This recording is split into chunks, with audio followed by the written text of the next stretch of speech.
शिवाला बेल वाहतात, तो पालथा व्हायचा असंच म्हटलेलं आहे. बेल पालथा व्हायचा, त्याचं देठ देवाकडे करावं. तुळशीसुद्धा पालथी पत्री व्हावीत आणि देठ देवाकडे, असं चातुर्मासाच्या पुस्तकात आहे.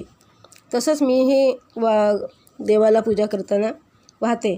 मी एक फोटो पाठवणार आहे माझ्याकडच्या देवपूजेचा.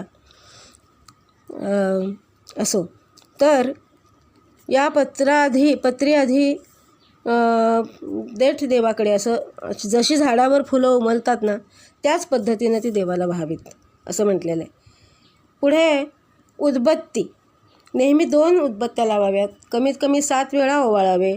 पूजेला सुरुवात करताना समई तेलाची लावावी ते सांगितलंच आहे. तबकामध्ये अक्षता कुंकू ठेवून निरांजन लावावं तुपाचं आणि ओवाळताना आरती म्हणावी. अत्यंत